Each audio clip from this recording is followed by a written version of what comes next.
இத பார்த்தாவது தமிழ்நாட்டில் இருக்கிற அந்த திமுக கவர்மெண்ட் கத்துக்கிட்டா நல்லா இருக்கும். ஆனா அவங்க கத்துக்க மாட்டாங்க. பரவாயில்ல, வரப்போற எலெக்ஷன்ல 100% கத்துக்குவாங்க. அத நம்ம மக்கள் பாத்துக்குவாங்க. இந்த புதுச்சேரி கவர்மெண்ட்டை பத்தி நம்ம சொல்லியே ஆகணும்.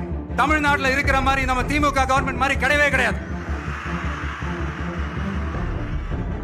ஏன்னா வேற ஒரு அரசியல் கட்சி நடத்துற நிகழ்ச்சியாகவே இருந்தாலும் அந்த நிகழ்ச்சிக்கு தன்னெழுச்சியா வர நம்ம மக்களுக்கு பாதுகாப்பு கொடுத்து பாரபட்சமே காட்டாம இந்த கவர்மெண்ட் நடந்துகிட்டு இருக்கிறாங்க.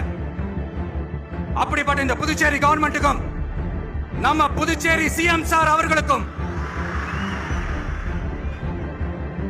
இந்த நேரத்தில் என்னுடைய மனப்பூர்வமான நன்றிகளை தெரிவிச்சுக்கிறேன். இந்த ஒன்றிய அரசுக்கு தான் தமிழ்நாடு ஒரு தனி மாநிலம், புதுச்சேரி ஒரு தனி யூனியன் பிரதேசம். அவங்களுக்கு தான் தமிழ்நாடு தனி, புதுச்சேரி தனி, இப்படி எல்லாம் இருப்பாங்க. ஆனா நமக்கெல்லாம் அப்படி கிடையாதுங்க. நாமெல்லாம் வேறு வேறு கிடையாது. நாம எல்லாரும் ஒண்ணுதான். ஆனா அரசியல்னு வந்துட்டா ஒரு முக்கியமான விஷயத்தை பத்தி நம்ம சொல்லி ஆகணும். 1977ல புரட்சி தலைவர் எம்ஜிஆர் அவர்கள் தமிழ்நாட்டில் ஆட்சி அமைச்சாங்க.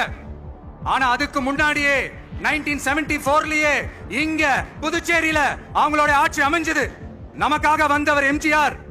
அவரை தமிழ்நாட்டில் மிஸ் பண்ணிடாதீங்கன்னு நமக்கு அலர்ட் பண்ணதே புதுச்சேரி தான்.